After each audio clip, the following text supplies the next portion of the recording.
This is our weekly hypnosis talks with me, Jasiah, and Pete. And today we are going to discuss why you should not focus on your failures for your success. So, Pete, you had mentioned that this was like a common thread that was coming up a few weeks ago. Is that right?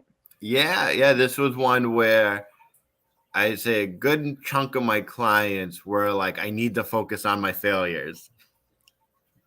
Hmm. And like that's how I'm gonna get better is by focusing on my failures. Hmm. And as much as for me, I understand the logic behind it consciously, right? We have to remember um, that I think it's like 90 or 95% of the stuff we do in this world is not because of our conscious mind, Hmm. you know. And if we try and understand the world logically, we uh we miss out on how to actually see the world appropriately, Hmm. right? And so it was one where a lot of my clients are like, no, I did this wrong in the past, and I got to focus on that so I don't do it again. And I will say that's probably how I used to think for the longest time, right? I think that's how most of us think for the longest time, if not even now. And I learned one important sentence that um, I hold with me in everything I do, and it's where attention goes, energy flows, right? And for me, I hold that true because if my focus, if my energy, if my attention is on failures, the only thing I can continue to bring in is more failures. And so it was one where I'll say one of my clients, she was like, I want to go to bed at midnight. And I said, okay. I go, so what does it look like to be successful? And she was like, well, it's not going to bed at 1 a.m. And I'm like, no, that's the failure side of it. What does it look like to be successful? And it took her off guard. And she's like, well, to be in bed by midnight. I said, okay. I said, let's focus on that, right? Once we focus on what success looks like and we know what success is, right? Success for her is going to bed at midnight. Well, now we don't have to worry about the failures. We worry about the success because when you look at the success of going to bed at midnight, if you go to bed at 1 a.m., all you have to say, was I successful? No, because success looks like midnight, Hmm. you know, and you don't have to worry about the failures at that point. You just worry about what the success looks like. And we do this, man, our entire lives with so many things, at least in my experience, where it's like I used to beat myself up over things I did in the past. But then by beating myself up, going, man, I failed at that, I missed out on so many things I did really well. Yeah. You know, Hmm. and those lessons, those messages, the teachings were lost on me Hmm. because I just looked for my failures. Well, and also from my understanding, like our brain is wired to do that. So our brain is wired to see what's wrong, to see what's a threat, to see what is missing. I don't know. Do you agree with that? Is that do you think So yes, in certain ways, I think we're taught it at a young age, right? I don't think it's necessarily born at birth. We look for failures, mm, but I do think 9 out of 10 people don't know how to look for success. mhm, They only know how to notice their failures, mhm, and because overall we're creatures of habit, we pick up on that, right? Even if they never go, Pete, you should look for those failures. If that's what I see them do, that's all I'm going to know how to do, right? And we think about it in school, where it's you get your, let's say, a math test, and they just put a red X next to the ones that were wrong, right? The failures, that's all they point out to you, right? Hmm. And the grade might go, oh, 90%, which is good.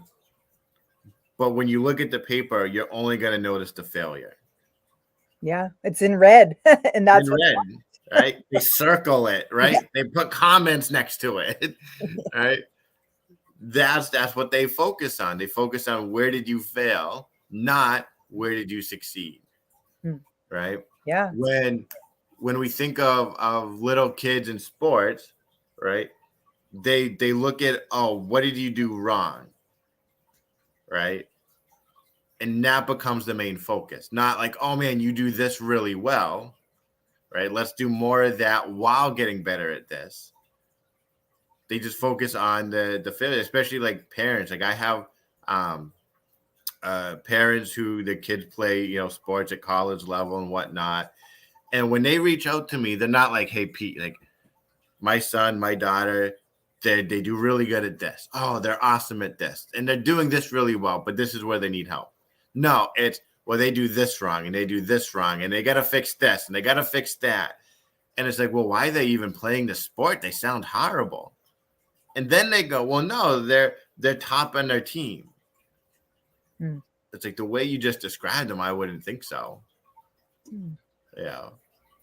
I feel like that's, just what you're talking about right now is really illuminating that as the way that we just kind of are. Like, and you're saying, it sounds like you think it's, more taught opposed to like, just the way the brain is.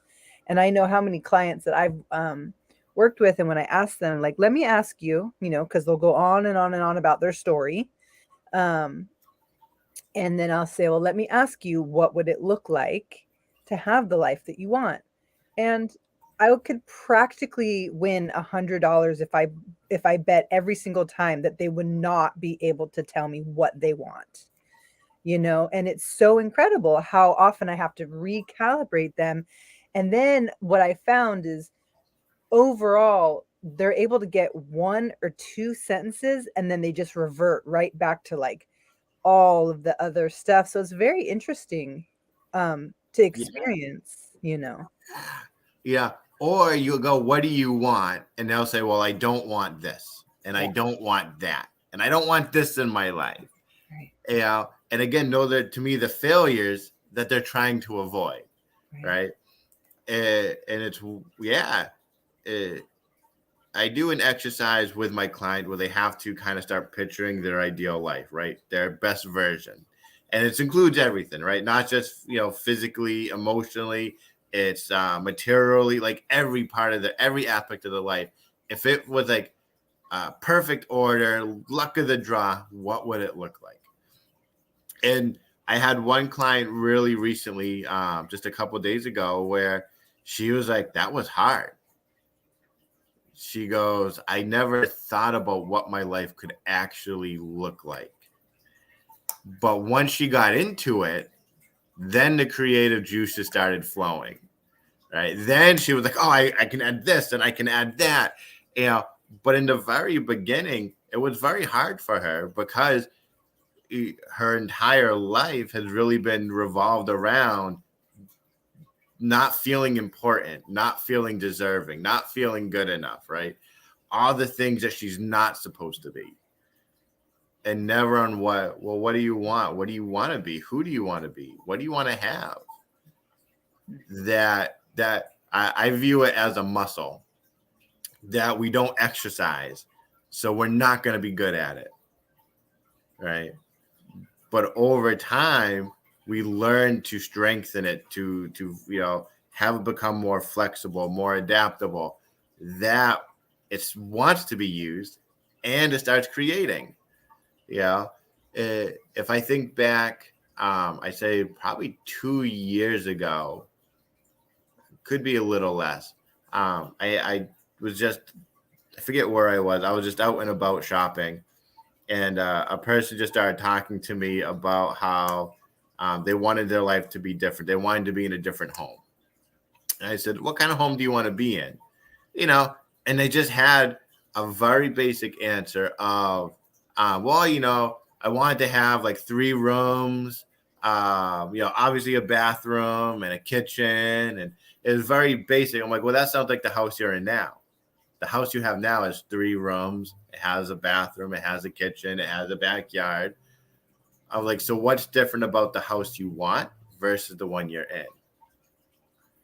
And that's what got him thinking, right? He goes, well, I want a house with, it was like, I think it was granite countertops, right? He wanted a very specific. He wanted the rooms to be bigger, right? Now his mind started going, and he's like, oh, and I want, this little light in like the foyer that kind of hangs down and it kind of lights up the area. And I want more windows. And he started being more creative and more exact of what that house looked like, And I took him 2 years, but 2 years later, he got into that house, But originally, he was in the exact house that he thought of. That's interesting. Because he started focusing on what he wanted, not just a broad stroke, right? He looked at what the success of having a nice house is, right? And it wasn't just the rooms. It wasn't just the kitchen. It was details in these things, right? When we think of ourselves and creating a new habit, right? Beginning of January, we're all creating new habits, right? We're all going to the gym more and eating healthier, and whether it be stop smoking or other, just typical New Year's resolutions. When we get into the details of when I cross over that barrier, right, to being super successful, what do I look like? What do I think? What am I doing that I'm not doing now? Right? That's where the true success comes in. Not, oh man, I had a sleeve of Oreos today. It's ruined. I give up, right? And that's what ends up happening for most of us, right? We go to the gym every day for a week, and then we miss the day, and we go, I screwed up. I missed the day. That we missed 2 days and 3 days and 4 days, right? And what I'm hearing from that is because all of a sudden you focused on that, and then it just kind of progressed and it became more and more. Yeah. Where attention goes, energy flows. Yeah. So what are some like tips that you could give for people who might be watching the replay later? Like, what are some good tips for them to follow if they want to start working that muscle? And tips to recalibrate when they fall off this course of good action or find themselves focusing on a failure. Yeah, and this is one where I love Napoleon Hill's Think and Grow Rich, because he dives really deep into it, where it's you have a thought and you hold on to it for dear life, right? You make it such a strong desire that you will let nothing get in your way, right? That if we add on top of that the universal law of ebb and flow, right? We're going to have highs, we're going to have lows. We're going to have good days and we're going to have bad days, right? And the stuff we see in the seasons, we see it in the tides, right? It's a natural law of the universe. So when we can really harness that, going, okay, I'm going to hold on to this me that I want to be, that I am becoming, right? We hold on to that with no ifs, no ands, no buts. But we understand that along the way, there's going to be good days and bad days. And we get to enjoy the good days because of the bad days. And when we get a bad day, we get to go, a good day is coming. Because I'm holding on to it. Because of the ebb and flow, right? That a good day is coming and who I am becoming is on his way or her way. And also, I feel like if you believe in the ebb and flow and you've held on to your thought, fiercely, like your North Star, then if you have those two things in place and they are in motion, then you know that the strong thing that you have, this thought, that there will be ebb and flow, but because there's ebb and flow, it will flow back to that strong state as long as you have that. Yeah. You have to hold on to it. And Right. then by holding on to it and recognizing that, then you know what you have. You know what your North Star is, and it's definitely not what you don't want. It's very much what you do want. So that when that ebb and flow happens of the not wanting, you know that what you're holding on to is so strong and that it's gonna come back that you just don't let go. Just don't let go. Right. This is one where I think you and I have talked about how I view it as, if I dropped you in the woods, right, and just was like, find home, right? This is where, yes, people do get lucky. Some people pick the right direction right off the bat, right? They just naturally go in the right way without knowing. Most of us will either take the long way, right? We'll get there, but we go through a lot of turmoil and tribulation. Some of us go just a complete opposite way and we never go anywhere near it, right? And through it all, like, unless we're that lucky person that guessed right the first time, we get a lot of frustration and doubt and wanting to give up, right? Now, if I'm that same thing, if I gave you a compass and I was like, all you got to do is go north, just go north and you will get there in the quickest way possible. You're going to head in that way, and there's going to be easy times on the path. But then there's going to be times where we're going to hit that wall and we got to go, okay, I got to get over this wall because I know what's on the other side. I know where I want to be is on the other side. That we don't let the wall stop us now. We don't let that bad moment stop us. We go, all right, hit a bad moment, had a bad day, but I'm going to get over it. And I'm going to keep moving forward because that's the only way I know and the quickest and easiest way to get to where I want to be. Yeah. To me, that is the importance of holding on to the idea of who we are becoming and never letting it go. Because the moment we let it go, we lose focus on what we're working towards. And we hit that first bump, that first obstacle, that first challenge. And we go, I give up. Might as well make it 2 days. I'll just sit here. I'll go back. And it's just holding on to who we are becoming that makes the world a difference. Yeah. It does make a world of difference. It's deep, because it seems like it can be hard to hold on to that idea, especially when you feel it not working or um, what have you. But I do feel like when you bring in the element of the universal law of ebb and flow, I feel like that helps hold and support in the times where you're going, well, it works and then it doesn't work, it works and then it just doesn't work. It's like, well, Yeah. The other thing I learned from the people that have transformed the world the most is the ability to have faith, right? And it's not like a religious faith, but it's just a trust in the process that even when you don't see results, you are still moving forward. It always reminds me pretty much of the Steve Jobs quote of you can't connect the dots looking forward, only by looking backwards, right? So we have to trust, we have to have faith that they will connect in the future. But knowing we can only see how they connected by looking back. And I find that to be very true with everything in life because, you're right. We will say this is hard, right?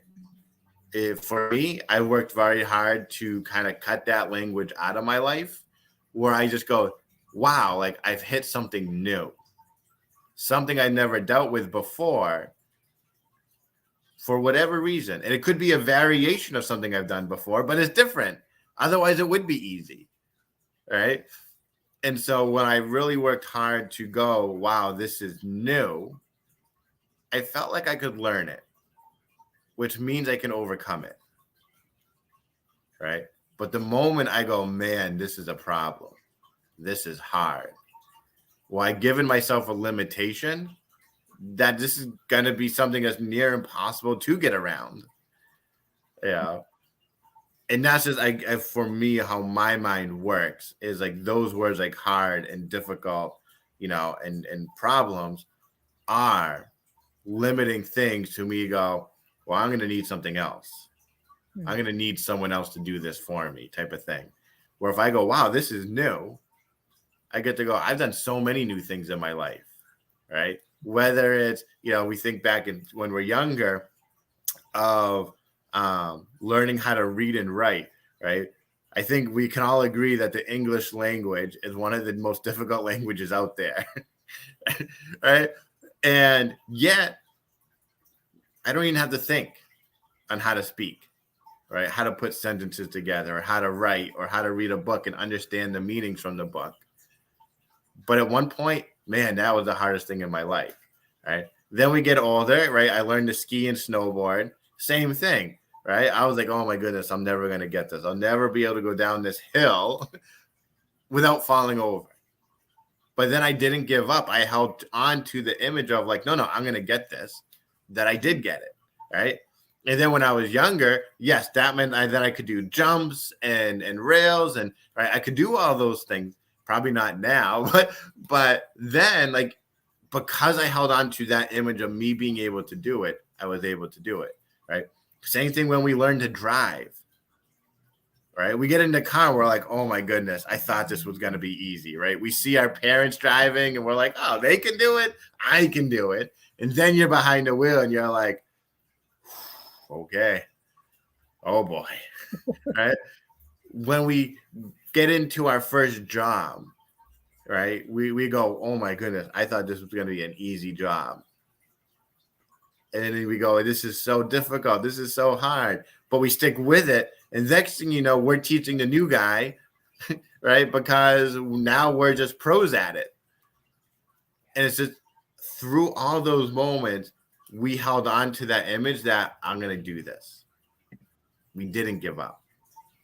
Yeah.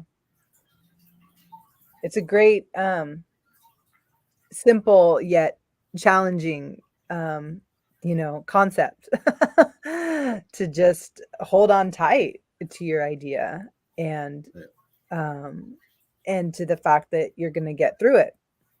It's not difficult, but it is, it's not as difficult as it is just new. And you have done so many new things that were once difficult that are now just so easy. And to remember that is a gift to yourself and definitely a nicer path to take than the other, right? Yeah, because if we bring this back to like how we got started with like focusing on either failures or successes, right? When I think of things that were new and now I'm good at them, I'm focusing on my successes the entire way, right? I'm not going, oh man, when I hit the neighbor with my car, oh boy, I'm never gonna drive again, right? I go, man, out of 4 years, I only hit one person. That's pretty good. I've never hit a person, knock on wood. But like if we think about accidents, right? One, they're called accidents because they're not on purpose. But secondly, like for most of us, we have a lot more good driving experiences. And if we focus on those good ones, we get to take that action and go, wow, I wasn't paying attention. To be a successful driver, you got to pay attention. I'm going back to be a successful driver. And we let go of the accident, right? We still get back in the car. We still drive. We still do everything we do. Then there's the person who looks at the accident and forgets all the successes. and they go, Well, "Oh my they're a bit goodness, more traumatic than yeah, right, successes too. So yeah," and then they're scared to drive off of one driving experience versus 365, 600, Mhm. you know, because they're focused on the failure and only the failure, Yeah. you know, and yeah, mistakes happen, right? Ebbs and flows, ups and downs, wins and losses. I like it. I think that's a great explanation, like why you shouldn't focus on your failures, and then some nice tools to how to do that, because as we've seen with clients and with our own selves and friends and family, it's so easy to say what you don't want. And there is something that not everyone has, which is like, this is what I'm doing, this is my North Star, I'm keeping it no matter what, um, that isn't common and easy for everyone, but it's certainly a skill that can be developed. Yeah. And I'm going to work on it more too. So I'm looking forward to that. Yeah, because it's one where I say even recently I had a client where they go, I wanted to be more confident. And I said, well, what does that look like? Well, I'm not shy. I'm like, oh, okay, so you want to be angry. And they're like, no. I'm like, well, that's not being shy. Like when you're angry, you're probably not shy. You're probably very loud and in someone's face. And they're like, but no, that's not what I want. I'm like, no, but that's what you said. Right. And it's kind of a silly example, but it's one where, again, they're focusing on their failures or what they don't want. Right. Well, what I'm also hearing with that is if you are focusing on what you don't want, there's a lot of things that are opposite of what you don't want, opposed to what you do want is one thing. Yeah. So you don't want to be shy. There's a whole bunch of opposite of not shy, but Yep. there's one clear focus of Yeah. Eventually she chose outgoing. Right. outgoing. She wants to be more outgoing. And I'm like, that works. Right. Right. Because what does outgoing look like? Right. And you can go deep into like every single one, right? Where she goes, well, if I'm outgoing, I'm more assertive. Mm-hmm. Now, I love when she said that because that is not my definition of outgoing. Right. Right. And if she did not say that and she was just like, hey, I want to be more outgoing, I would have done my definition, right, of outgoing, which is just being more, in a group of people and just talking and putting myself out there. Where she was like, no, when I'm confident and I'm outgoing, I'm assertive. I'm commanding the group, right? I'm the leader. Okay, right? And as she started talking about it, this image formed inside her mind of what that looks like, what it looks like, even more specifically for her, right? She saw herself at her job now being more assertive and outgoing and people listening and going, I want to know what she has to say, right? No longer is it, oh man, I feel like I'm missing out by not being in their conversation. It's no, they're missing out because they're not in my conversation. Yeah. And that was such an amazing, like I'd say almost spontaneous, right, moment for her, where all of a sudden, because she was being so direct on what she wanted and what it meant to her, that her mind flooded these images into her. And she goes, yeah, that's what I want. Right. And that to me is the power of focusing on the successes. Mm-hmm. Right. Because when she was focusing on not being shy, all she felt was more shy. All she felt was more of, I want to be in that conversation because they look like they're having more fun. You know? So. Yeah, absolutely. Well, I'm going to put our last banner of focus on your successes, and I hope I spelled it right. um, so that will conclude our little half-hour session, and we will figure out what we're going to do next week. And anyone who's listening now, you can definitely type in any questions like I have here, anything that you'd like to hear about more about this topic or other topics, and we would love to add that into our repertoire. But for now, we will say bye bye.